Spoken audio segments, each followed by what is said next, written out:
Antes da gente começar esse episódio, eu gostaria de dar um recadinho para você que quer criar e hospedar seu próprio podcast. Você já ouviu falar do Anchor? Não, é a maneira mais fácil e rápida de você criar seu podcast. Não acredita? Então ouve aí. Primeiro, o Anchor é gratuito. Segundo, ele disponibiliza diversas ferramentas para você gravar, editar e personalizar ainda mais seus episódios, com músicas e efeitos sonoros. E tudo direto do seu smartphone ou computador. Além do mais, o Anchor distribui seu podcast automaticamente para diversas plataformas, como Spotify, Google Podcast, Apple Podcast, Castbox, entre outros. E tem mais, você pode ganhar dinheiro com seu podcast. É isso mesmo, o Anchor, ele faz a ligação entre o seu podcast e os patrocinadores. E você nem precisa ter um público tão grande assim para começar a faturar. Para você ter uma noção, os primeiros patrocínios são direto do Anchor. Então não perca mais tempo. Venha já criar seu podcast com o Anchor. Baixe agora mesmo o aplicativo ou acesse o site anchor.fm. Anchor, a maneira mais fácil de fazer um podcast. E agora, vamos para o episódio.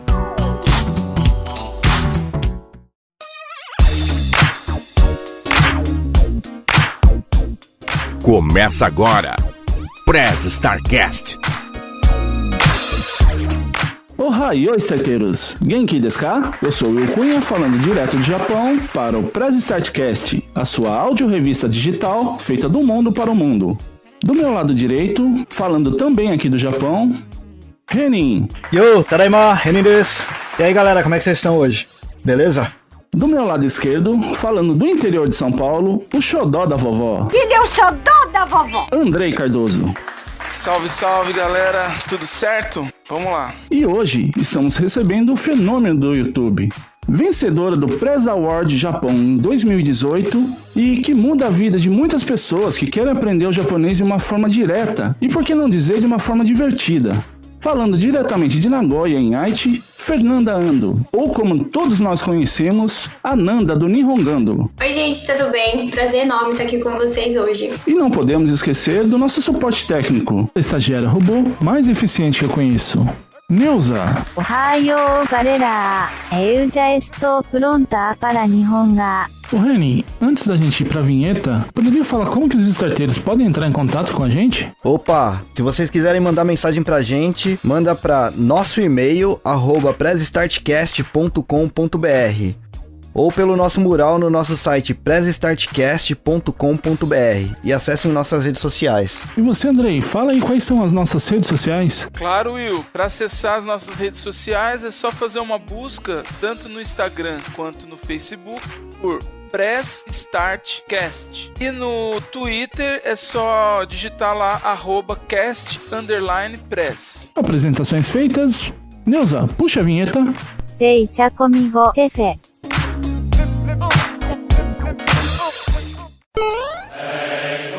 Você está ouvindo Press Starcast, sua revista digital do mundo para o mundo.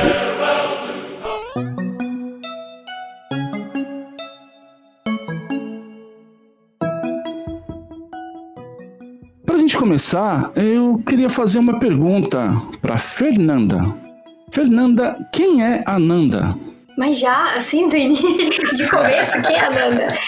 É difícil, né, a gente falar da gente mesmo. Bom, eu sou a Fernanda, né, como vocês me apresentaram aí, e eu estou no Japão há 11 anos, e eu vim como a maioria de todos nós aqui viemos também, né, pra juntar um dinheiro aqui no Japão, ficar uns 3, 4 anos no máximo, e voltar pro Brasil e começar a vida realmente lá, né. Eu vim com 20 anos, só que o destino, ele reserva umas coisas diferentes que a gente imagina. Então eu acabei ficando, hoje eu sou casada com um japonês, tenho 2 filhos e agora a gente acabou de comprar uma casa, então provavelmente não está mais nos planos voltar de vez para o Brasil. Pô, legal. Eu ia perguntar exatamente isso, se você pretende voltar. Então, voltar agora, a gente nunca sabe, né, dos planos, né, de Deus, mas dentro dos nossos planos a gente tem vontade de ir passear no Brasil a cada ano, legal, ou a cada 2 anos, mas voltar de vez mesmo é difícil imaginar. Assim como quando eu estava no Brasil também era difícil imaginar uma vida aqui no Japão. Aham. E o seu marido tem curiosidade de conhecer o Brasil? Ele conhece, ele já foi comigo, ele foi já uns 8 anos atrás, foi pedir a minha mão em casamento para os meus pais. Ah, que legal. Então, ele foi... A gente ficou 2 semanas no Brasil. Então, foi maravilhoso, né? Porque só passeando, tomando cerveja todo dia, Que da hora. praia. Então, ele tem essa imagem que o Brasil é super legal. O que você mostrou aqui pra ele, que ele achou legal? Assim? Ah, legal. Então, nós fomos pro Rio, né? Da onde eu moro no Brasil. Então, conhecemos lá os pontos turísticos do Rio. E depois nós fomos pra Foz do Iguaçu, que era um dos lugares que ele queria ir, né? Eu tinha essa vontade de ir, mas não era igual a dele. Que ele me conheceu, eu falei que era do Brasil. Ele falou, você já foi pras cataratas de Iguaçu? Eu falei, não, eu nunca fui. Então nós aproveitamos, fomos juntos e passamos de barco em Paraty. Também foi uma cidade que ele gostou bastante. E foi o que deu pra fazer em 2 semanas. Porra, legal. Aproveitou bastante para 2 semanas. Foi. Nossa, a gente rodou bastante. Não paramos em casa. Nossa, quando eu volto pro Brasil, eu não consigo aproveitar quase que nada. Quase não saio da minha cidade lá, no interior de São Paulo. Aqui já é bem turístico, né, William? Você aproveita bem. Bem por aí. Mas é diferente quando você vai com alguém que quer conhecer o lugar, né, cara? É verdade. Quando eu vou só eu com as crianças, a gente também quase não sai. Né? É porque daí você vai ver seus familiares, tem uma outra relação, né, com a visita, assim, né? É verdade.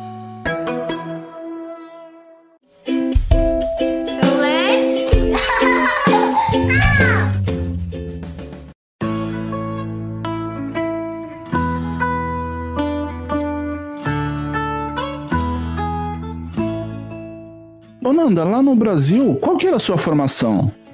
Eu sou formada em turismo. Turismo, cara, legal. Ah, que legal. Antes de vir pra cá, meu último trabalho lá era na área de turismo também. Eu trabalhava como agente de turismo. Ah, que legal! Mas você chegou a trabalhar também com isso, Nanda? Não, quer dizer, na faculdade a gente precisa fazer estágio. Então eu fiz um estágio há pouco tempo numa agência de turismo, só que eles estavam, como era a época de carnaval, eles estavam vendendo só os camarotes pro desfile. E aí depois eu comecei a trabalhar na Gaster, que funcionava também como se fosse um estágio, mas não era bem, né, turístico. Recebia bastante turista, então eu ficava auxiliando os vendedores de joia com os estrangeiros. Quando você estudava turismo, você já pensava em ter alguma experiência fora do Brasil?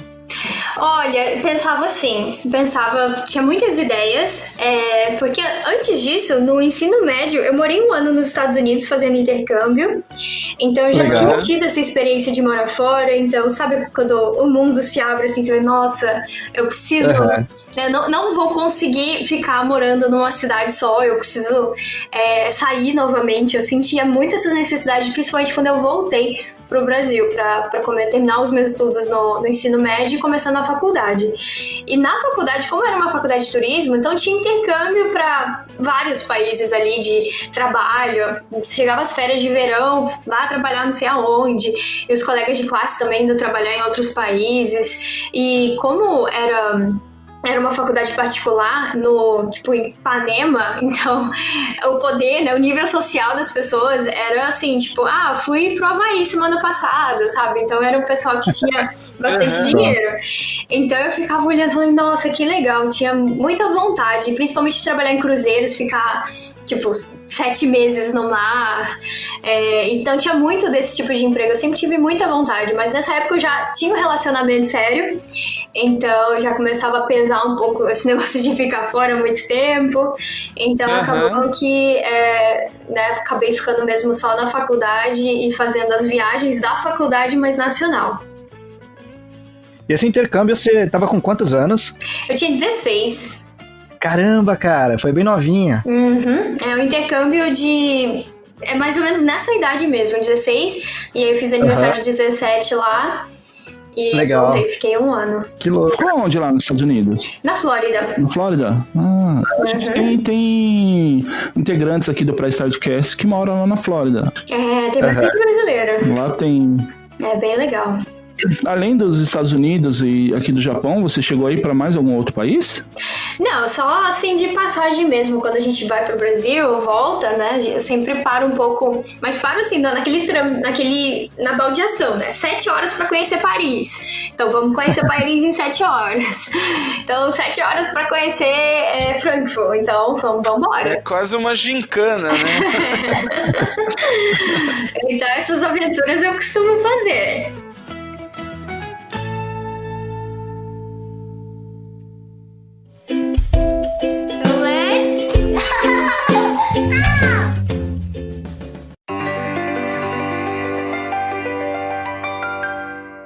E, ô Nanda, quando você foi fazer o intercâmbio, você chegou a trabalhar com alguma coisa lá ou foi só pra estudar mesmo?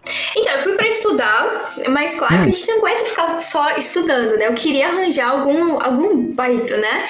Que seria essas formas da gente ganhar dinheiro, bico, né? Então, lá eu trabalhei, quer dizer, eu comecei a distribuir o meu cartão comprar babysitter ou algum serviço geral ali, se precisasse limpar, se precisasse cortar grama.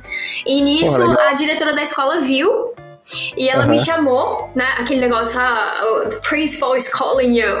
Tipo assim, a diretora está te chamando lá na secretaria, aquele gelo no coração. Falei, o que eu fiz? Aí eu fui lá e ela falou, olha, eu tô sabendo que você tá querendo, né, buscar alguma fonte de renda, né, ganhar dinheiro. Eu falei, meu Deus, será que não podia ter feito o que eu fiz? E ela falou, não, olha, a gente tá precisando de alguém pra poder cobrar as entradas do jogo de softball. Você não quer ser essa pessoa? Eu falei, claro, tô dentro. Então era bem legal, eu tinha cachorro-quente de graça à minha disposição na cantina. E eu ficava lá na portaria recebendo os tickets, né? Recebendo dinheiro e entregando os tickets pros visitantes. Caramba, que louco. Aí depois no final eu voltava lá com a caixinha cheia de dinheiro pra diretoria, prestava as contas e foi bem legal. Caramba, que louco, cara. Pô, o primeiro jogo só que no caso não foi de softball, né? Foi de beisebol que eu assisti. Foi com o Ichiro, inclusive, aquele japonês famoso lá. E foi quando eu tava fazendo intercâmbio também. Que legal. Só que no caso era no Canadá.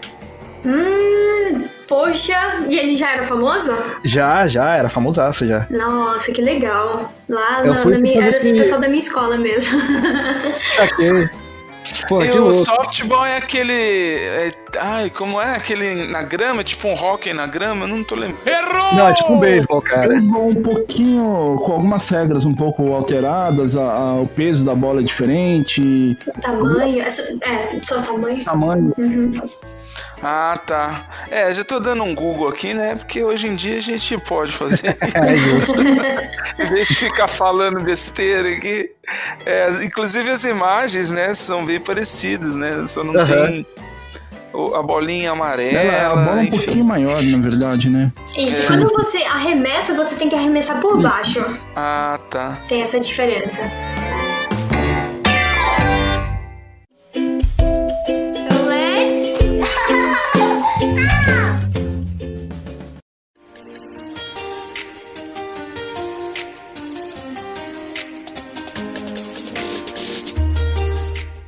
Nanda, com exceção do Japão, que a gente vai entrar nesse assunto um pouquinho mais pra frente, qual que foi a sua maior dificuldade lá nos Estados Unidos? A minha maior dificuldade foi realmente lidar com outra família, que não era minha família. Lidar com pessoas, assim, muito diferentes da minha criação. Lidar com a saudade também, que naquela época não tinha Orkut ainda. E as regras lá na minha casa americana eram bem rígidas, assim, em relação a muitas coisas. Então eu não podia falar com os meus pais, assim, quando eu quisesse. Eu podia falar só sábado de manhã durante 20 minutos. Louco. E era isso. Então, era assim, as refeições eram naquele horário. Se você tivesse com fome fora daquele horário, você tinha que se virar lá no seu quarto. Caramba, então tinha umas coisas assim que eram bem diferentes da minha casa. E por também você morar com outra família. Era uma família que era um casal só. O meu pai americano, ele trabalhava como caminhoneiro, então ele ficava a semana inteira fora, ele só voltava nos finais de semana. E a minha mãe americana, ela era uma pessoa que já tinha sofrido muito na vida, assim, nos relacionamentos anteriores dela, perda.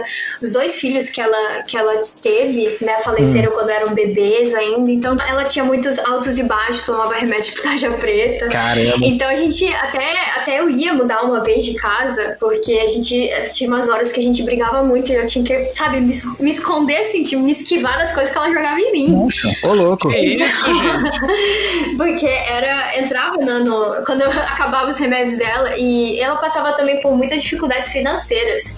Também eu era, tipo, 16 anos, ela não me contava tudo da vida dela, claro, mas a gente vai percebendo algumas coisas que vão acontecendo, tipo, o cheque ela tava esperando o cheque não chegava, e aí você vê que o remédio dela acabava, e você já fica contando assim, meu Deus, o que vai vir agora? E era complicado. Eu até ia mudar de família, né, uma vez que ela quase me expulsou de casa mesmo. Só que assim, era uma cidade de 3 mil habitantes. Se eu mudasse de casa, a gente não ia se encontrar toda vez que a gente saísse na rua. Entendi. Então eu falei, bom, vamos resolver os problemas do jeito que dá e aguentar até o final. Mas não foi fácil. Quanto tempo você ficou nisso? 1 ano. Um ano, cara. Ano. Você meio que falou um pouco aí o que eu tava meio curioso já. Você foi descobrindo nessa convivência os motivos desse rigor, né, desse tipo de criação, vamos dizer assim, desse tratamento. Mas você conseguiu, depois de passar dessa experiência, entender bem se tinha relação só com a história deles, ou se era uma coisa da região, enfim, do intercâmbio, eles queriam te dar um tratamento que ficasse como lição pra vida? O que você achou depois que passou por isso? Que perrengue, né? Nossa, parece filme de terror. Né? Não, é verdade. Bom, eu tenho um diário escrito, até metade do intercâmbio eu escrevi, mas de vez em quando eu dou umas olhadas ali e vejo os meus pensamentos de quando eu tava lá ainda. Depois eu parei e falei, não, deixa, não quero mais essas memórias assim, não. Deixa o que ficar só. E claro, né, com certeza, o que eu aprendi é que ninguém é do jeito que é à toa. Tudo tem uma história, principalmente na infância. Ela também é uma pessoa que ela não tinha ninguém do lado dela, assim, de família. Ela tinha 2 irmãos, um irmão e uma irmã, mas eles não se falavam já há muitos anos, e assim, não sei o motivo.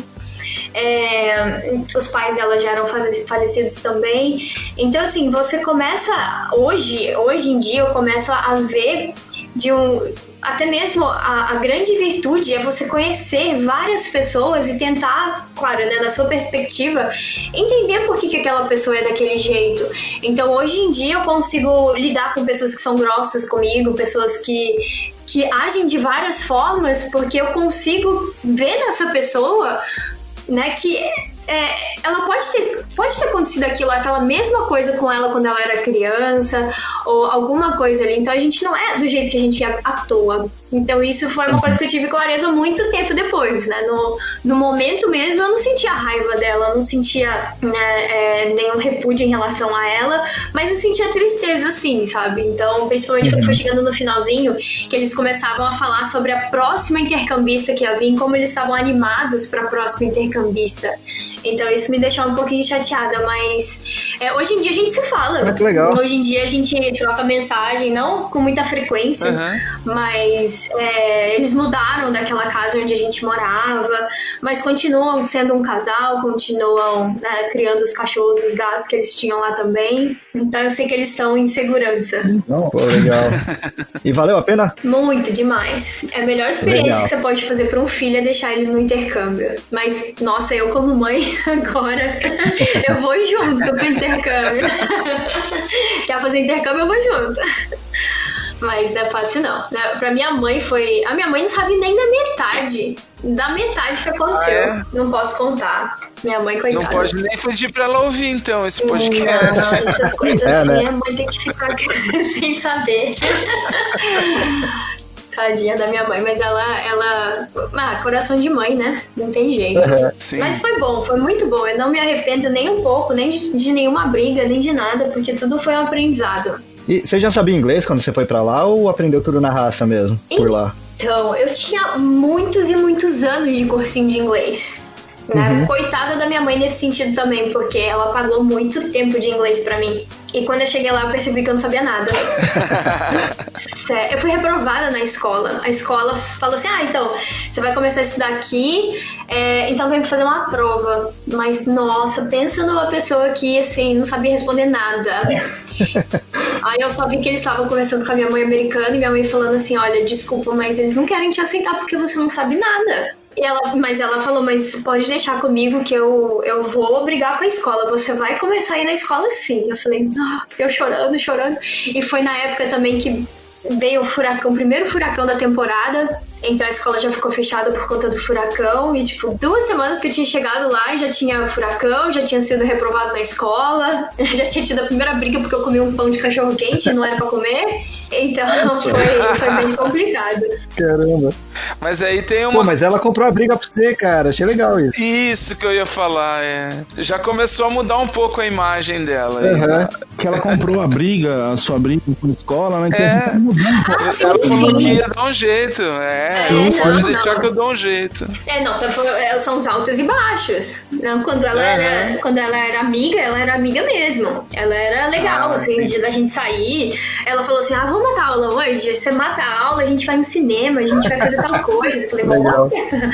Então tinha os altos e baixos, assim, é só, né, como toda mulher tem também seus altos e baixos, só que o dela era bem mais embaixo, né, o embaixo dela.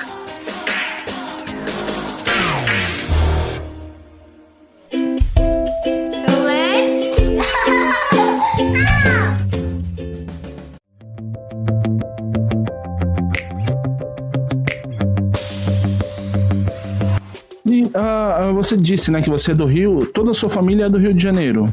Toda a minha família é do Rio de Janeiro. E você tem descendência japonesa? Nenhuma. Nenhuma, igual eu, né? Porque eu não tenho nenhuma descendência japonesa. É minha esposa que é filha de japonês, né? E assim, como que o Japão apareceu na sua vida? Então, o Japão apareceu na minha vida, como eu falei, eu tava num relacionamento e assim, eu já logo vim. Porque na verdade, quando as pessoas perguntam, né, você é descendente? Não sou, nem sabia que existia brasileiro, tantos brasileiros assim no Japão, pra falar a verdade, que tinha essa comunidade enorme que a gente tem aqui. E tinha parte da família dele aqui, e aí então a gente começou a pensar nesse plano de vir pra cá, né? E aí, foi meio que assim, mãe, então, tô indo pro Japão. Ela falou, ué, você tá brincando? Eu falei, não, mãe, tô falando sério. Aí minha mãe começou a chorar. Eu falei, mas você vai mesmo? Meu pai não acreditou, meu pai só acreditou mesmo quando eu falei, pai, tô indo pro aeroporto. Ele, mas você é louca? Você é mesmo? Então assim, foi tudo muito rápido, muito rápido. Eu fiz a minha última prova da faculdade e no mesmo dia peguei o avião pra vir pro Japão. Nossa. Meu irmão colou grau pra mim. Caramba, meu irmão que colou grau e pegou o canudo lá pra mim. Caramba. Então foi bem rápido, assim, não teve muito tempo. E logo que você chegou nessa época, qual que foi a dificuldade que você passou aí no Japão? Bom, eu não sei quanto tempo vocês estão aqui no Japão, quanto vocês chegaram, mas eu cheguei em novembro de 2008. Nossa, bem no início daquela crise nervosa aqui no Japão, crise, né? Na crise. Exatamente. Foi nessa época. E assim, sabe quando você pisa aqui e a pessoa fala, mas por que você veio fazer? O que você veio fazer aqui? Se tá todo mundo indo embora. Eu falei, mas agora é tarde, agora eu não tenho nem dinheiro pra voltar. Aí foi bem complicado. Os 2 primeiros meses não tinha emprego, só ligava. Você fala japonês? Não. O que você veio fazer aqui? Foi bem tenso. Foi bem tenso mesmo. Você começa a questionar assim, caraca, será que eu fiz a escolha certa? Será que eu vou ter que voltar pra cá, pedir dinheiro pros meus pais pra voltar? E a minha mãe falar que ele, não falei? Não te disse? Então, deu um certo medo, hein? E, Nanda, você chegou em qual região daqui do Japão? Em Aichi mesmo. Em Aichi mesmo? Uhum. Caramba, e Aichi tem bastante brasileiro, né? Tinha um suporte muito legal, principalmente por ter família aqui, né? Então a gente teve todo esse suporte de quando né, um estrangeiro chega aqui que pode querer, pode precisar, a gente teve muito suporte mesmo. Eu sou muito grata à família dele, de ter acolhido a gente, de ter recebido, de ter ensinado muitas coisas do Japão também. Então isso eu tento retribuir agora pra comunidade também, do meu jeito. Pô, legal. Nesse início mesmo, você teve contato mais com brasileiro mesmo, então, né? Sim, praticamente os 2 primeiros anos foi praticamente só contato com brasileiro. Saquei. Sim, pra quem não conhece o Japão, né, a região de Aichi, tanto Aichi quanto Hamamatsu, essas regiões assim, tem tanto brasileiro que até algumas placas em alguns locais estão em português. Só pra vocês terem uma noção de quanto brasileiro tem pra cá. Placas de loja, assim, né? Fachadas de loja, tem escrito padaria, sim. recados em português em vários locais, assim, públicos, né? Como prefeitura, em alguns consultórios, né? Eu tô aqui na região de Saitama, já não tem tanto brasileiro, tem bastante, mas não tanto. E o Renin tá na região de Tóquio, né, Renin? Isso, pra cá é bem pouquinho também. Mas ainda assim, como aqui tem bastante estrangeiro também, não tem tanto suporte em português, mas pelo menos você consegue inglês. Então, pra turista e pessoas que vêm pra cá pra curtir, aqui em Tóquio, pelo menos, consegue se virar melhor com inglês do que em outras regiões. E, Nanda, por que você decidiu aprender o japonês? Então, como eu disse, os planos era juntar dinheiro e ir embora pro Brasil, né? Então, a gente fez o máximo, mas o máximo, sabe? Você passar o mês com 10 mil, praticamente. Morar naqueles apartamentos, aqueles Dutch mais antigos que tinha, cair nos pedaços pra poder economizar dinheiro. Só que isso interfere muito na nossa qualidade de vida. Isso eu vejo hoje, né? Hoje em dia eu vejo que, assim, tem um certo limite que a pessoa aguenta nessas condições. Então eu acho que pra mim já tava sendo muito, e o ritmo de trabalho também. Então eu tava realmente, assim, entrando em depressão. Então eu pensei, né, assim, não, agora... Eu sempre quis aprender a língua, né? Isso sempre foi um desejo meu de tipo, nossa, eu vou pro Japão, então eu tenho que aprender japonês. Esse é o melhor lugar pra se aprender japonês, é no Japão. Então, não vou perder essa oportunidade. Só que naquela correria, no automático de trabalhar, voltar pra casa, trabalhar, chegar cansado, eu não conseguia. Eu tentei várias vezes os voluntários, né, as aulinhas dos voluntários, e tentei também com o professor particular, mas nada ia dando muito certo.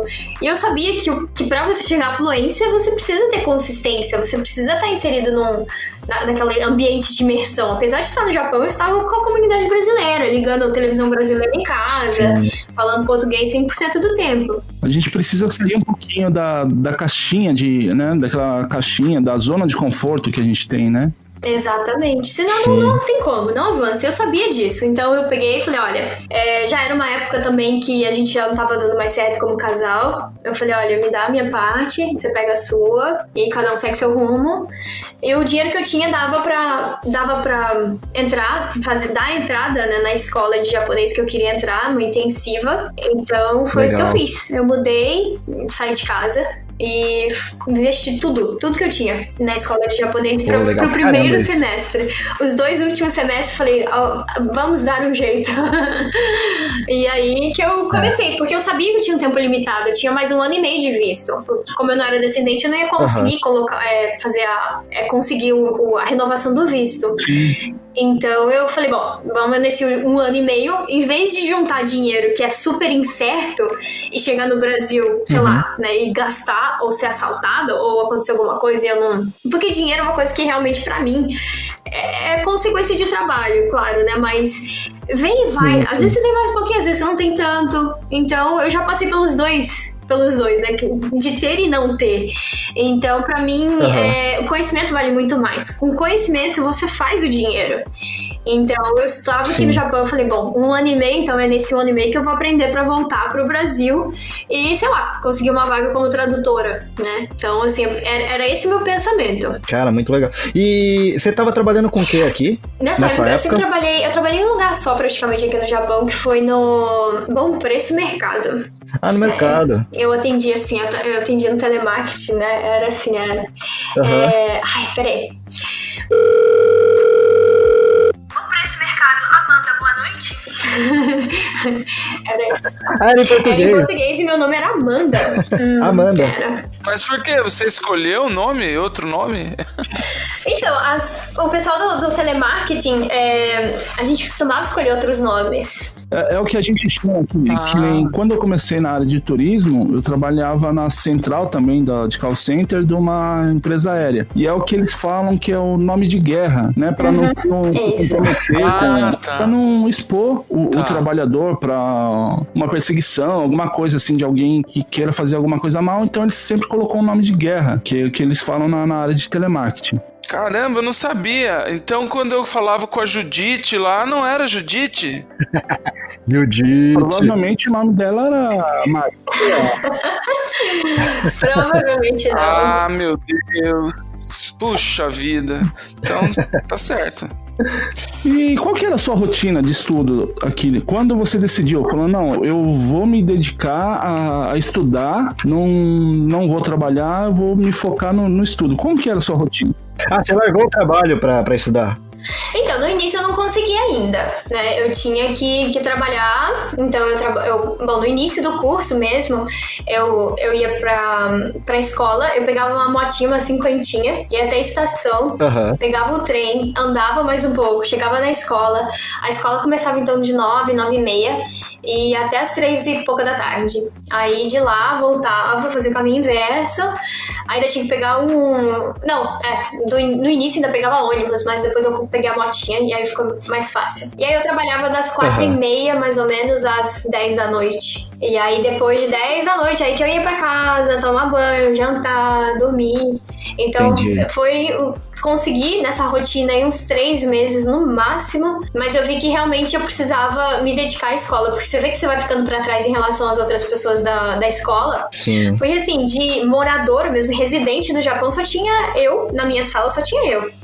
O restante eram todos intercambistas, então eles estavam ali somente pra estudar. E eu era tipo a mais velha da sala com 23, 22 anos. Era tudo 17, 18 anos.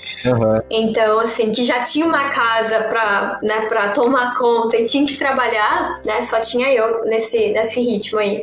E aí eu vi que realmente eu tava ficando pra trás, porque é muito puxado. Quando eu falo assim, pessoal, escola intensiva, tem certeza, porque você vai ter que ralar bastante. Porque, assim, você estuda 20 kanjis e no dia seguinte você tem a prova desses 20 kanjis.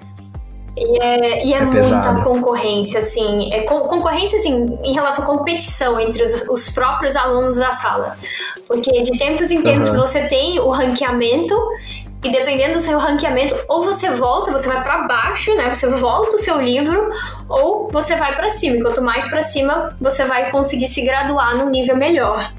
Claro, eu tava pagando uma fortuna, então eu queria fazer valer. Então eu assim que eu consegui, eu pedi as contas, e aí eu fiquei no seguro-desemprego, né, fiquei estudando. Aí nessa época eu conheci meu marido, e ele foi legal o suficiente pra já começar a morar comigo em 2 semanas que a gente tava namorando, e ele assumiu as contas de casa já, né? Então isso já me aliviou bastante. Eu conseguia ficar por conta dos estudos. Então a rotina era essa. Eu saía da escola 3h30 da tarde, ou eu ia pra biblioteca, de lá mesmo pra economizar energia, né? Do que usar em casa, né? Ar-condicionado, ou então aquecedor. Eu ficava em algum lugar público pra não precisar gastar com isso.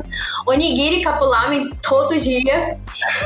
Era aquela vida de estudante. Realmente não tinha como gastar muito. Então o que eu podia economizar, eu economizava. E não ligava não, hein? Não tava nem aí de levar um onigiri pro meu lanche. E aí eu estudava bastante. E aí, consequentemente, como o ritmo é muito intenso, você precisa se dedicar em casa. Então eu chegava em casa umas 4h30, quando eu não ficava na biblioteca, e até as 8, 9 horas da noite estudando. Pô, legal pra caramba. Aliás, o fato do seu marido, né, que na época era namorado, ter te dado tanto apoio assim, isso daí eu achei legal pra caramba. O apelido dele aqui, eu chamo ele de anjo. É uma das poucas palavras que ele sabe em português, mas ele é anjo, porque realmente legal. Foi.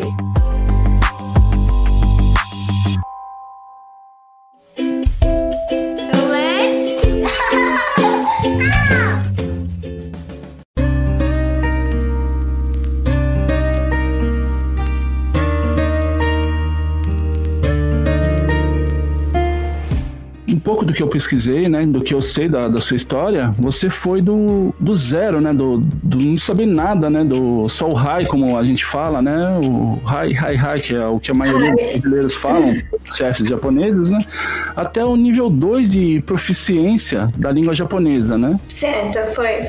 E como que você descobriu que você tinha esse dom para ensinar o japonês?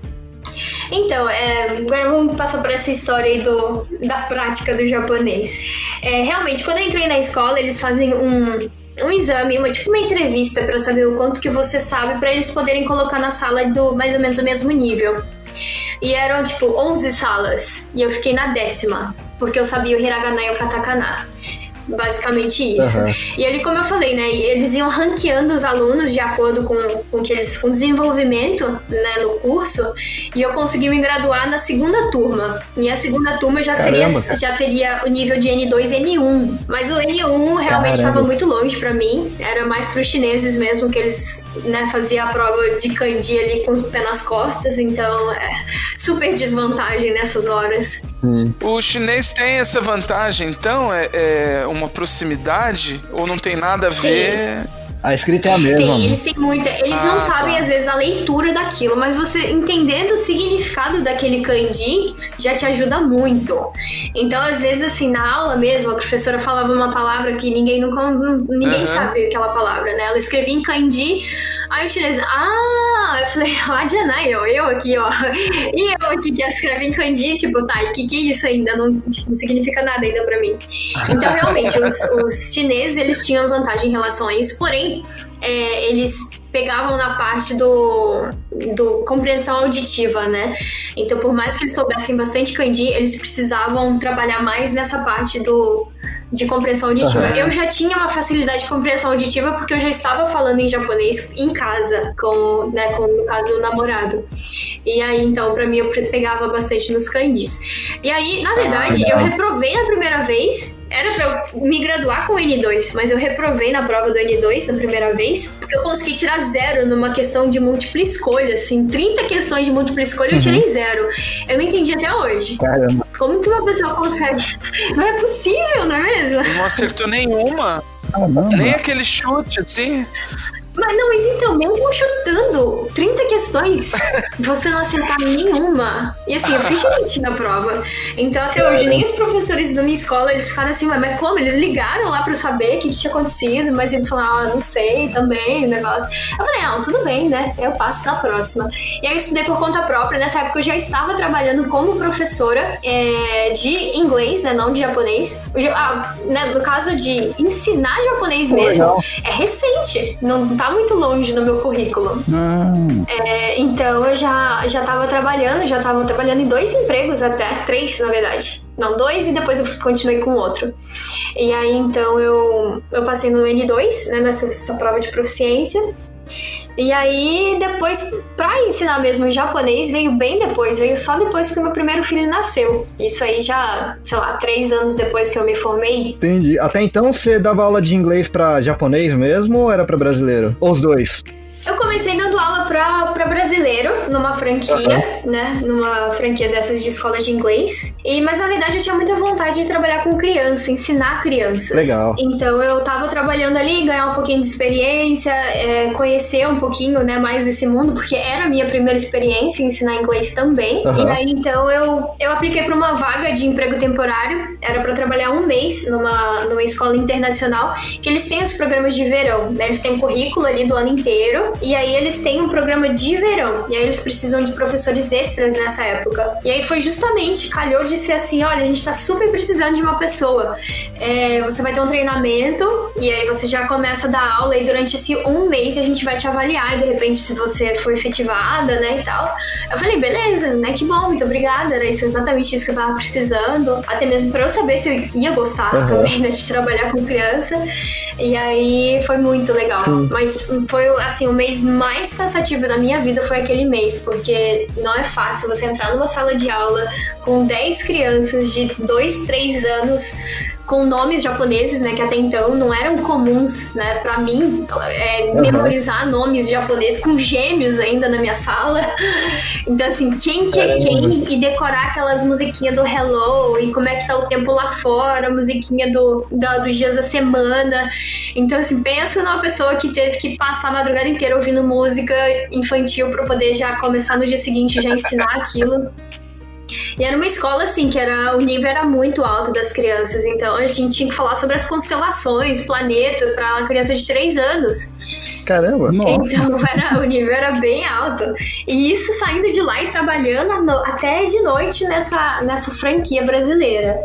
Aham. Né? Aí, depois desse um mês, como eu fui efetivada nessa escola internacional, aí eu pedi minhas contas lá do outro emprego. E aí eu fiquei com essa turminha de criança, mas eu trabalhava muito pouco. Eu trabalhava para cobrir uma outra professora que tinha ido embora.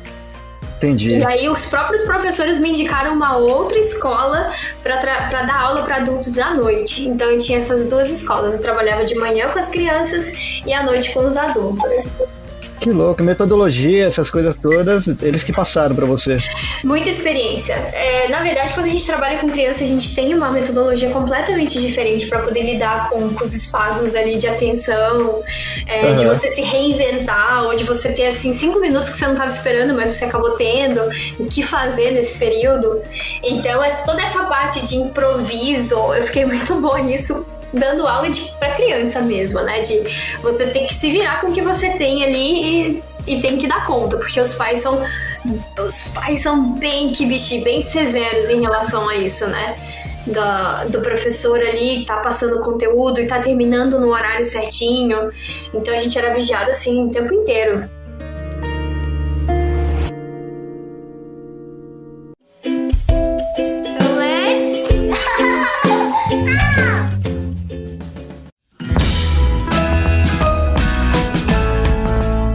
Então, Nanda, né, a gente vendo essa sua história aí, esse sacrifício, não sacrifício, mas essa duro que você deu aí para aprender o japonês, né? Porque muita gente fala, né, que é difícil aprender o japonês. O que você acha dessa dependência que os brasileiros têm aqui no Japão de tradutores, tantoshas, de traduções nos lugares? Então, Elias, eu tive uma reunião no início desse ano com o chateau de uma empresa, como é que fala? Hakengaisha, como é que é o nome mesmo? Empreiteira. E aí ele tava falando que agora eles estão pagando o preço por eles terem feito tudo isso. Porque agora chegou numa época que eles estão precisando que a pessoa fale japonês mesmo. Senão eles vão ser substituídos. Tá vendo aí uma galera aí já falando japonês de outros países da Ásia. Então eles estão com essa preocupação e sabendo que eles erraram no passado. Porque eles falaram assim, não, isso é a consequência do que a gente fez. Agora eles estão pagando o preço por terem... né, agido dessa forma com os estrangeiros brasileiros, né, no caso. Então, assim, em vez de ensinar a pescar, eles davam sempre o peixe. Ele mesmo não acredita no tanto de facilidade que eles fizeram com os brasileiros, que eles deram para os brasileiros, né, de levar no médico, de traduzir, de fazer tudo por eles. E agora que eles precisam realmente de pessoas que falem em japonês, eles não têm isso. Né? Então eles sabem que, tipo, poxa, né, será que o que a gente fez foi realmente certo? É claro que todo mundo que chega aqui, a gente chega perdido, a gente chega sem rumo, né? Então é muito bom ter todas essas facilidades, mas a gente tem que saber a hora da gente criar asas e voar. Mas isso também, a gente acaba entrando no piloto automático, que a gente não pensa muito nisso. Como é que a gente vai pensar em estudar se a gente trabalha 12, 13 horas por dia, chega cansado, sujo, suado? Né? Às vezes é um trabalho que não tem ar-condicionado, não tem aquecedor, então você chega só querendo tomar um banho, comer e dormir.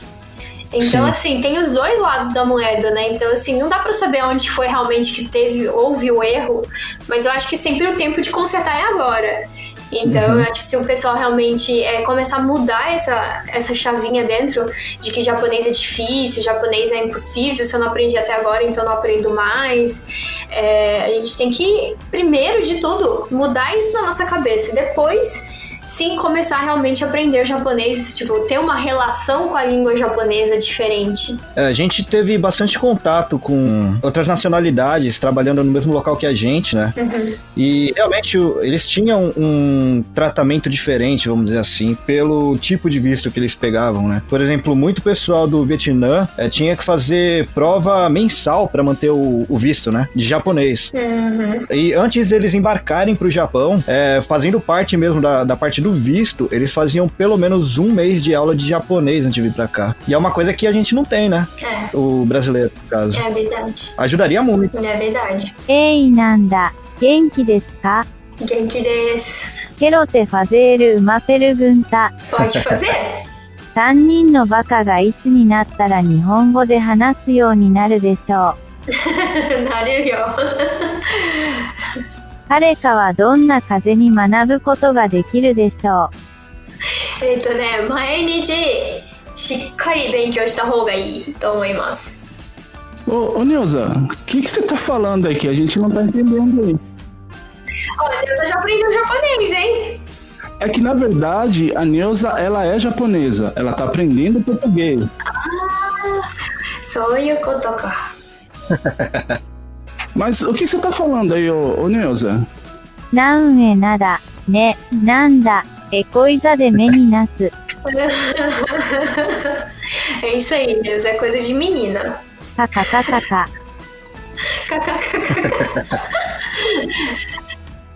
Ela está aprendendo a rir também, né?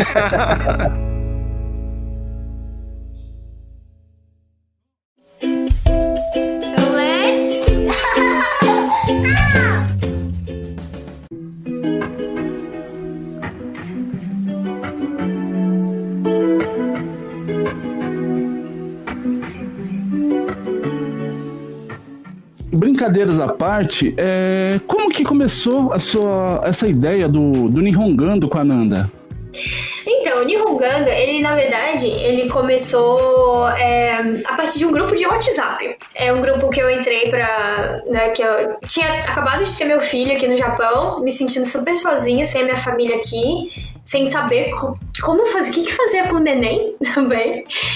Aquele negócio, a primeira experiência num país que você não é o seu, sem a sua mãe, sem nenhuma referência, assim, sabe, de mulher, de mãe por perto. Então eu me apeguei a um grupo de WhatsApp, que eram mães também que estavam aqui no Japão, mas todo mundo espalhado pelo Japão, não era uma coisa física. A gente só se conhece até hoje pelo grupo. E nisso eu fui ajudando muitas delas ali com dúvidas do dia a dia. Como compro um produto para assadura? Será que esse leite aqui é tá ideal para a idade do meu filho?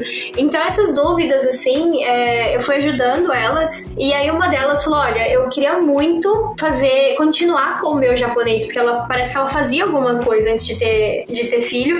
Só que depois que a gente tem filho, a gente tá com um bebê em casa, é muito difícil. Com quem que você vai deixar a criança pra você sair pra estudar japonês? Então ela falou, você não me dá aula pelo Skype, né? Eu fico aqui com o meu bebê, você fica aí com o seu bebê e a gente tem aula assim, o que você acha? Eu falei, olha, posso pensar? Aí eu falei, meu Deus, eu dando aula de japonês, eu me sinto uma eterna aprendiz de japonês. Mas aí eu pensei em tudo que ela me falou também, e nisso também de eu estar me sentindo sozinha, eu falei, vamos ver o que dá. E aí a gente começou, eu passei o final de semana programando, né, como que eu ia fazer, de que forma, o que eu ia usar. E aí a gente começou e foi indo muito bem. Aí depois outras meninas do grupo também se animaram para fazer. E aí, logo depois já veio um convite, né? Na verdade, as lives estavam começando a surgir como ferramenta. E aí, no grupo SOS Mamães no Japão, a Lilian, né, a administradora, colocou um post lá. Quem gostaria de dar aula de japonês aqui para as mamães do grupo? E sabe quando você abre assim, você olha aquilo dali e você fala, não, eu não, eu tenho vergonha de câmera. E eu passei, mas aquilo ficou na minha cabeça, sabe? E aí depois eu olhei ali de novo, tinha pouquíssima gente tinha respondido. E mais gente animada em ter a aula do que em dar a aula. Eu falei, olha, aí eu tive coragem de responder. Eu falei, olha, eu não sei nem o que é live. Eu não sei fazer uma live, mas eu gostaria de ajudar de alguma forma. E aí nisso, o pessoal lá, que é super prestativo, falou, não, é assim que faz e tal. Nossa, gente, vocês precisam ver a minha primeira live, roxa de vergonha, muita vergonha. Porque, assim, muitas pessoas acham que eu tenho facilidade de olhar pra câmera e desenvolver. Mas, claro, isso são quantos anos depois, né? Mas a primeira live, gente, eu queria mesmo era um shot de tequila antes pra eu me soltar. morrendo de vergonha. Eu não podia fazer isso, porque eu tava com o bebê em casa e amamentando. Então, mas assim, na cara e a coragem mesmo. E eu tinha muito medo de ser rejeitada, de críticas também, né? Eu acho que quem não, né? Quem não tem. E era um desafio muito grande. E eu fiquei feliz que eu tinha combinado as 10 lives lá no grupo. E já na segunda, terceira live já tinha muita procura para aula particular. Então minha agenda já começou a lotar. E aí depois já na quinta, sexta live eu já tinha 100 nomes na lista de espera para dar aula de japonês. Eu falei, ai, gente, é humanamente impossível. Eu falei, olha, desculpa, eu tô anotando seu nome aqui, mas eu sei que a sua vez nunca vai chegar. E aí eu comecei a pensar que, não, peraí, existem outras formas, né? A modernidade aí, né? Porque eu fiquei um pouquinho fora, depois que a gente tem filho, a gente vai para um outro mundo, né? O mundo do Baby Shark. É um mundo que a gente tem noção que existe um meio, mas a gente não tem a menor noção de como começar. A prioridade muda. Mas enfim, eu tinha isso na minha cabeça, né? Que eu precisava expandir de alguma forma e que humanamente seria impossível dar conta de todo o trabalho, dar conta de casa, marido, filho. E aí depois eu recebi um convite de uma página pra dar aula de japonês durante 10 minutos de segunda a sexta. Também foi aquela... Sabe quando você não perde a oportunidade de tipo assim, não, eu quero, vou, mas você não sabe como, né? Como é que eu vou dar aula de japonês 10 minutos com uma criança de 1 ano e meio que, assim, não pode ver um celular, não pode ver um iPad que quer pegar da sua mão, né?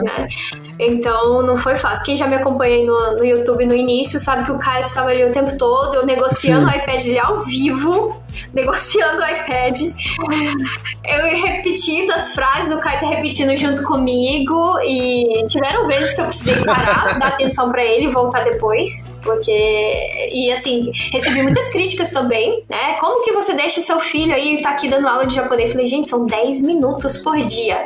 Ele está bem cuidado, porque eu dou comida pra ele antes da live. Então, foi realmente um desafio muito grande. E nisso eu já tava grávida, né? A câmera pegava só o meu rosto, então ninguém nem sabia. Quando eu cheguei, eu falei, gente, então eu vou pro hospital amanhã, porque eu vou fazer uma cesariana pra ter a minha segunda filha.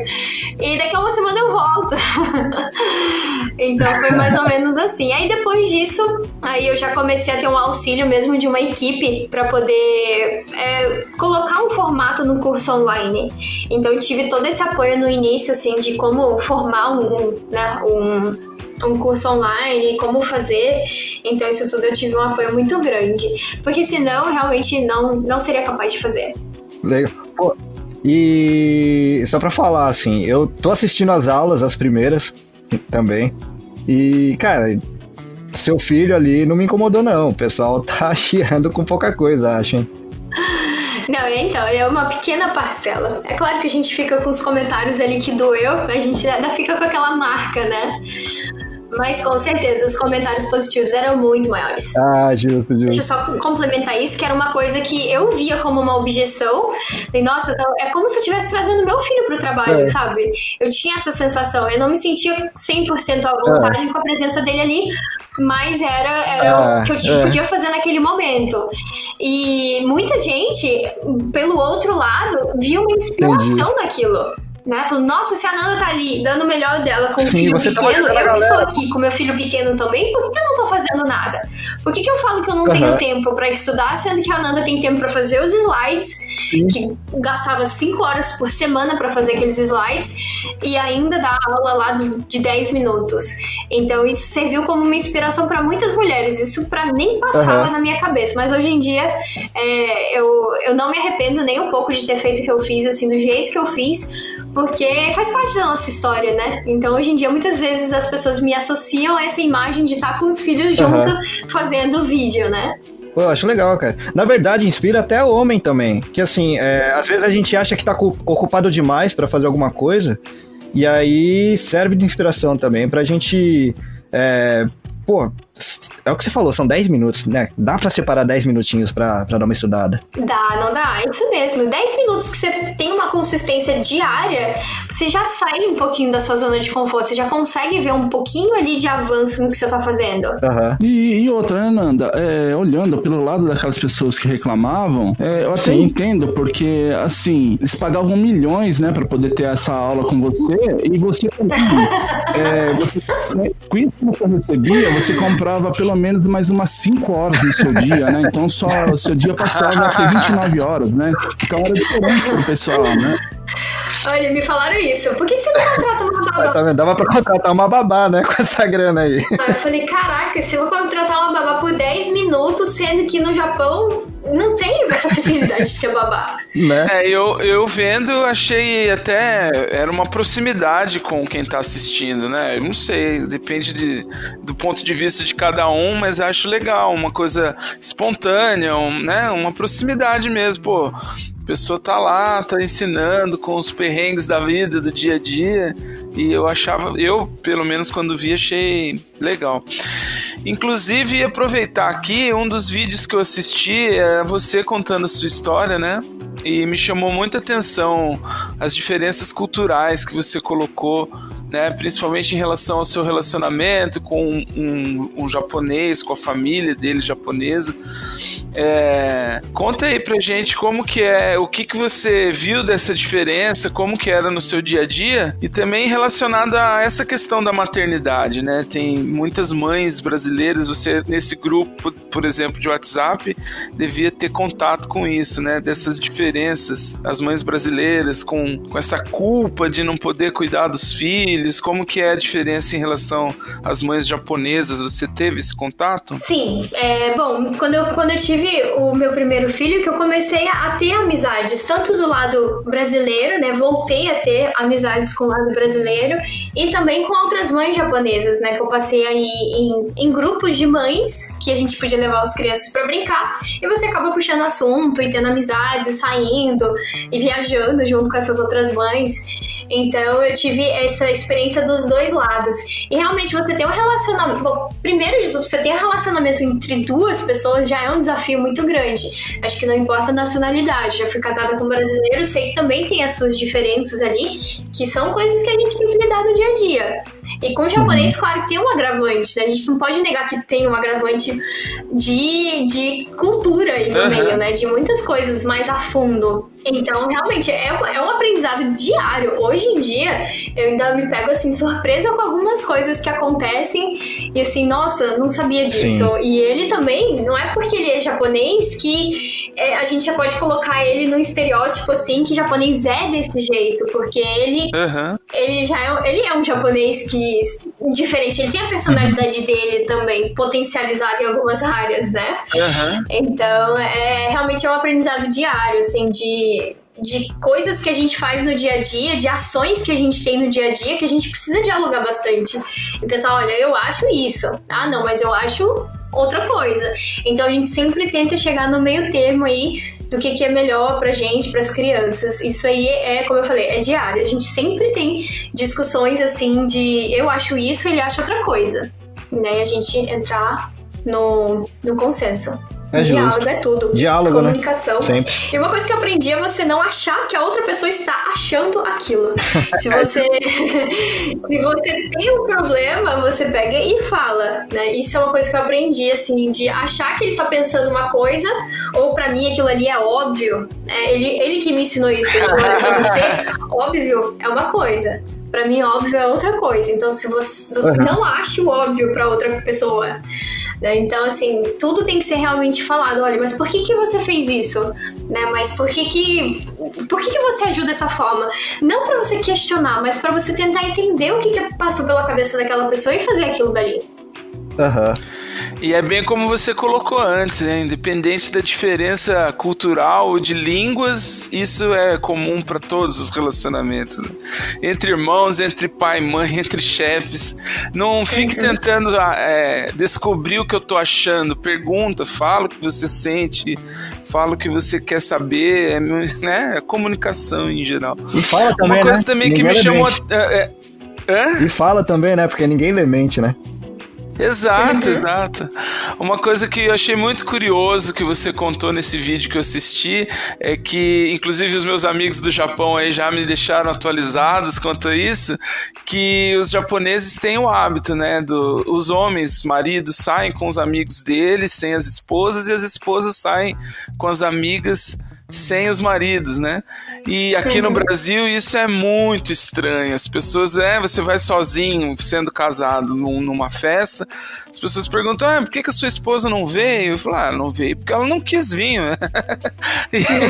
e ninguém entende. Não, como assim? Você não é casado? Ela tá chateada, vocês brigaram. Exatamente, eu achei o máximo, porque é muito maduro, né? A gente é meio passional aqui nesse sentido de ter que fazer tudo junto, enfim. E é mais saudável também, eu achei bem... É muito mais saudável, mas eu falando isso, os brasileiros já estão bravos comigo, só de eu estar falando que é mais maduro e que é saudável, enfim.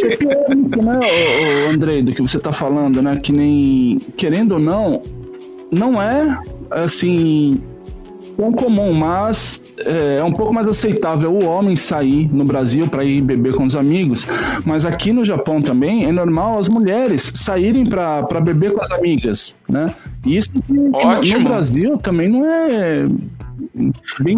isso diz muita coisa, né? Mas a gente entraria numa outra linha aí. Amanda, puxando até só pra gente finalizar essa parte das diferenças culturais, uma coisa que me deixa bastante encucado, né? Porque eu não sou pai, né? Não tenho filho, mas eu ajudei a criar meus irmãos lá no Brasil.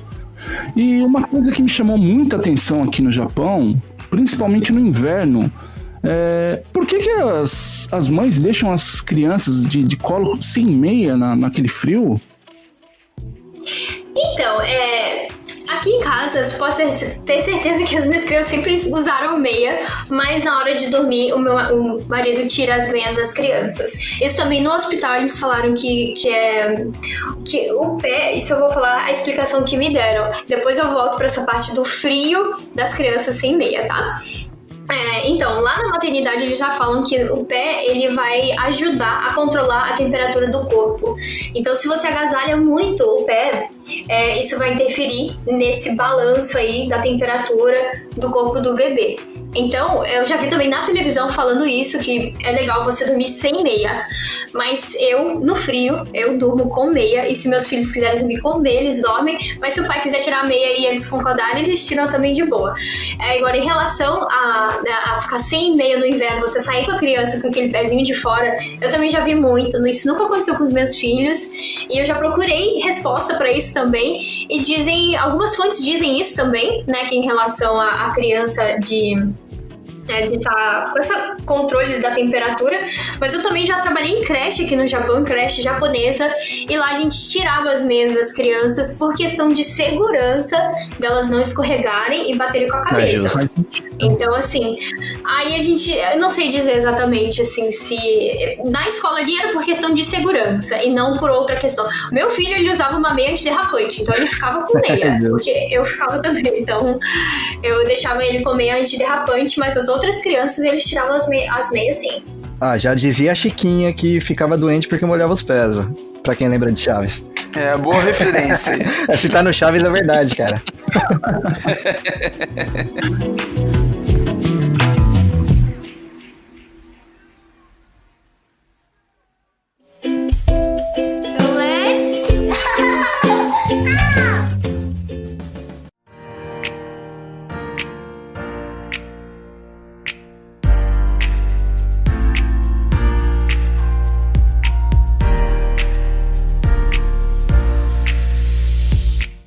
E, Nanda, você com essa parte do Nihongando, né, que é mais na parte do YouTube e ensinos online, você também está montando um podcast, aliás, montando não, já está com sucesso, né, já está indo para a segunda temporada, um podcast que ensina, né, dá várias dicas de japonês, que você faz com o Rogério Mendes, lá do Papo Sugoi, né? Que, inclusive, eu trouxe ele aqui pra gente bater um papo sobre o podcast. Tudo bem, Rogério? Olá, pessoal. Aqui esta é uma gravação que eu estou deixando pra vocês aí ao vivo, hein?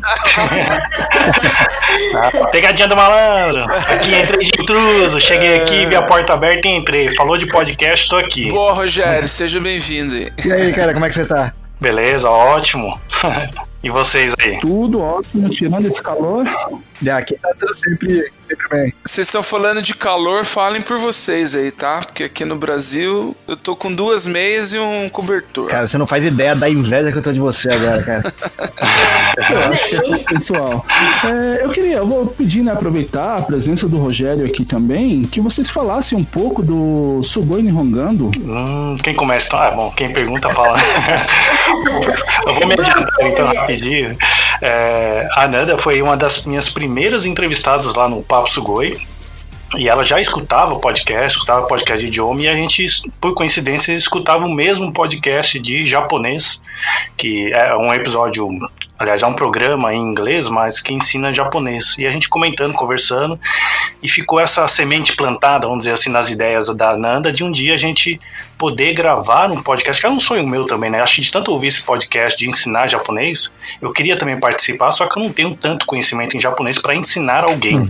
Aí juntou então o útil ao agradável, é a Nanda com seu conhecimento, com a sua espontaneidade, a sua comunicação, que é excelente, é ótima, e comigo, né, que eu já tinha meu podcast, Papo Sugoi, resolvemos então fazer um Sugoi Nihongando. É uma forma de bate-papo também, a gente conversa, troca ideia, a gente fala de curiosidades, e a Nanda, em cima dessas curiosidades, desse bate-papo, ela vai ensinando frases, estruturas gramaticais que a princípio estruturas parecem complicadas, mas ensinada de uma forma simples, descontraída, acho que fica mais fácil para entender. Inclusive eu estou aprendendo muito com a Nanda durante essa primeira temporada que a gente já fez, já está no ar, e agora na produção da segunda temporada, né?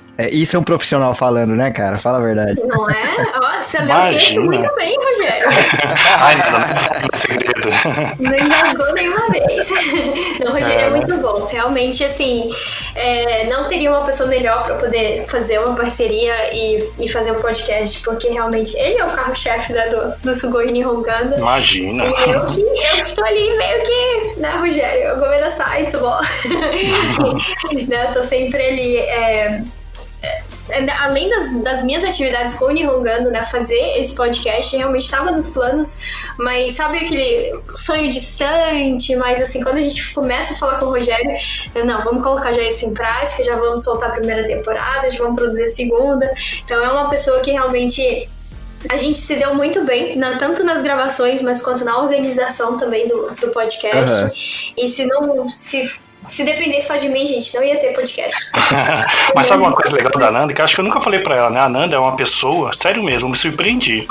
Que quando eu conheci ela a primeira vez, eu achei, não que eu achei, né? A minha imagem era de que ela seria meio assim, cheia de regrinhas, não, isso eu não faço, não, isso aqui eu não.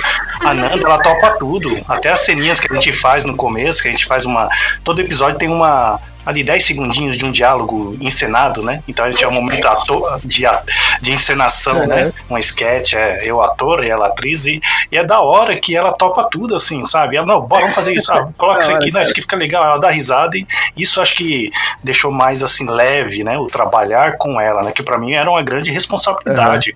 Trabalhar com a Nanda, do Nihongando com Nanda, um público grande, a galera fã dela.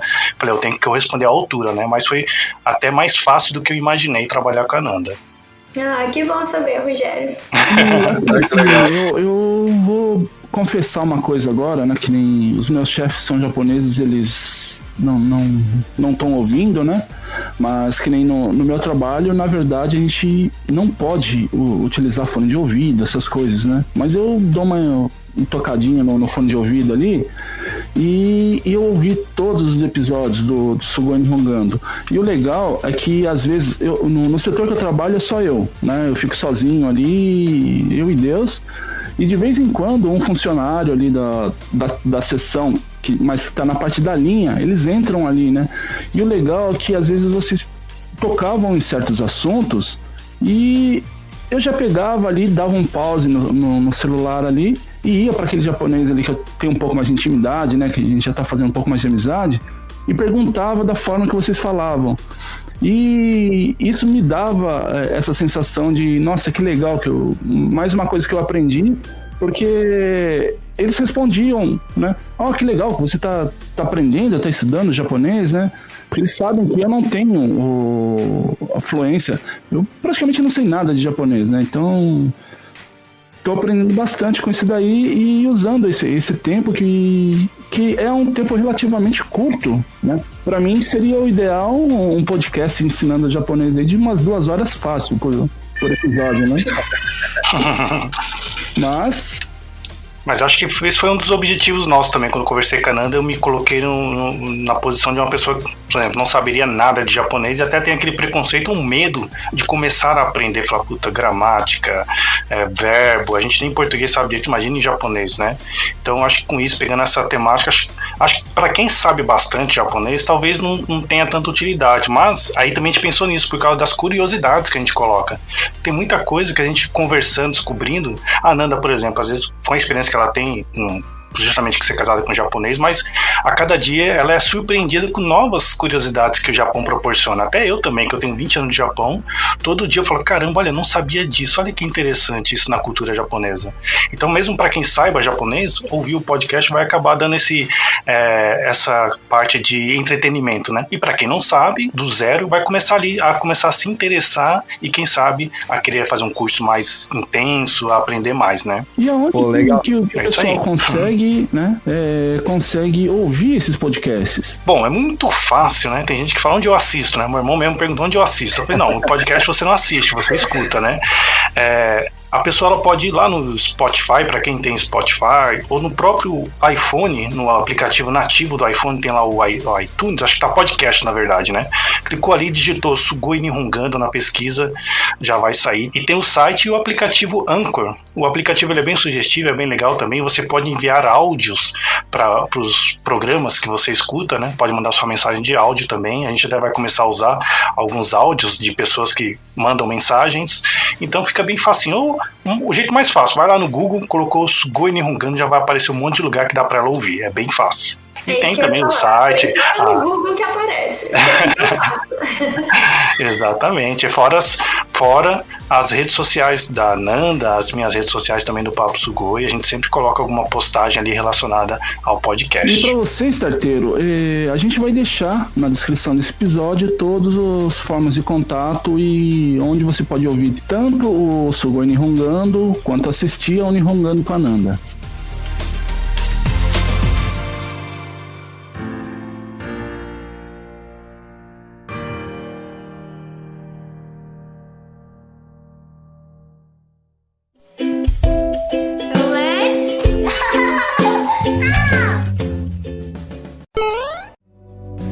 Você está ouvindo Press Starcast, sua revista digital do mundo para o mundo.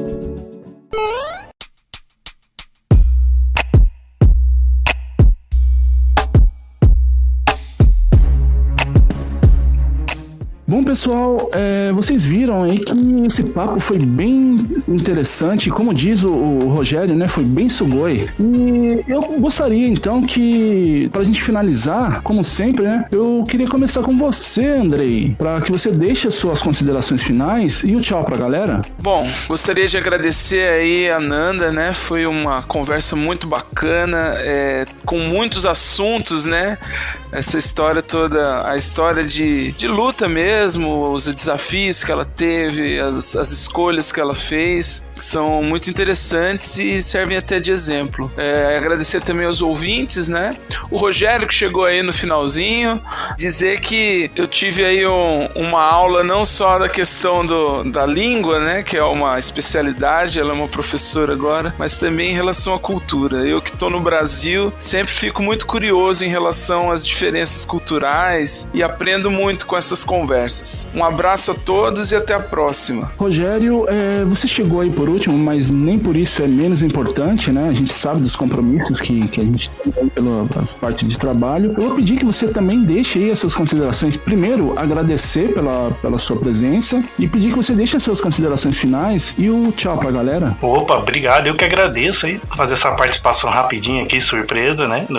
Invadindo a entrevista da Nanda. E vocês estão de parabéns aí pelo podcast, pelo bate-papo descontraído. E é uma honra estar aqui com vocês e já me convido já para mais episódios, hein? Já tô me autoconvidando aqui. Com certeza. Mas fica aí um abraço para todos os ouvintes também e o pessoal dos Nihongadores também, para curtir aí a segunda temporada que em breve já vai estar saindo. E obrigado, Nanda. Valeu. Nanda, muito obrigado aí por sua presença aí nos nossos estúdios virtuais. Obrigado por essa lição de vida que você deu aí pra gente, um pouquinho da sua história, né? Que eu sei que se você fosse contar tudo que você passou aí, tanto de bom quanto ruim, era pelo menos uns 3 episódios aí de podcast. Mas muito obrigado aí pela sua presença e eu vou pedir que você deixe as suas considerações finais e o tchau pra galera. Realmente, William, se for contar tudo, dá umas 3-4 horas da primeira temporada aí de podcast, depois a gente faz segunda, e já me deixo também aí convidada à disposição de vocês, o dia que vocês quiserem se reunir de novo, eu estou à disposição. Adorei o nosso papo aqui, super descontraído, né? Gostaria muito de continuar, mas daqui a pouco eu tenho aula com os alunos do curso, então vou me preparar agora para a aula deles. Queria agradecer aí todo mundo que está ouvindo, por ter ouvido até o final. Também deixo as minhas redes sociais aí à disposição para quem quiser tirar alguma dúvida, me perguntar alguma coisa no privado, pode mandar um inbox lá para mim, lá no Nihongando com Nanda. Reni, eu vou pedir que você deixe também suas considerações finais para os starteiros e um tchau pra galera. Opa! Bom, pra quem ouviu a gente até aqui, muito obrigado de verdade. E Rogério e Nanda, cara, muito obrigado por ter participado. Vocês sempre vão ser bem-vindos aqui, com certeza.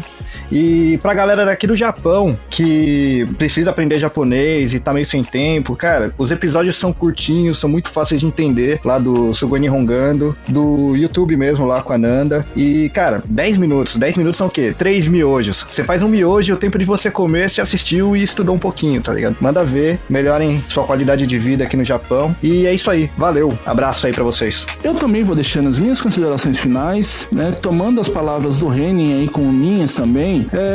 Não só isso que você falou, né, que esses 10 minutinhos aí seriam 3 miojos, mas 10 minutinhos seriam um post do Facebook, daqueles de piada, as coisas que você tá lendo, tá compartilhando. Você pode usar esse tempo que você fala que não tem tempo para estudar Nihongo, ou japonês, né? Mas umas 2 postagens que você deixe de ver no Facebook, por exemplo, você consegue estudar um pouquinho. E pode ter certeza, né? Até por esses relatos que a Nanda deu, que isso vai mudar muito a sua vida. Eu, a partir de agora, também vou me dedicar um pouco mais a estudar o Nihongo. A minha esposa também vai aprender e a gente vai aí se matricular também no curso que do legal, Nihongo, né? Sejam bem-vindos. Eu vou deixando aqui, então, o meu bom dia, boa tarde, boa noite e tchau! Ate o koroshimo korogama.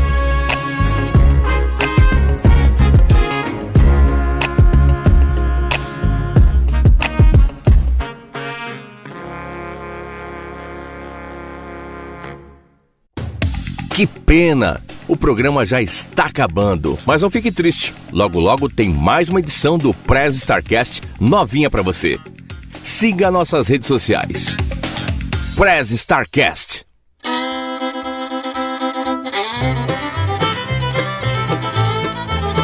Starteiros, esse episódio foi legal. Pra você que ouviu até aqui, ouça esse extra. Tem asman cadastro do pessoal. Do meu lado esquerdo, falando do interior do Japão, não. E hoje estamos recebendo o fenômeno do YouTube, vencedora do Press Star Wars Japão de 2018 e que muda a vida de muitas pessoas que querem aprender o japonês. Cunha, volta aí, cara. Você chamou de Press Start Award, mano. Eu arrumo aqui depois, Olha, lembro de arrumar, hein? Melhor repetir, cara. Agora, eu vou sempre falar isso pra você agora. Né? E eu nem reparei, que é Press Award só, né? Não é Press Start. Tá. Nem eu tô lembrando mais qual prêmio que foi. Tá. E... segue aí, gente. Eu ia perguntar alguma coisa referente a isso. Eu esqueci, deu branco.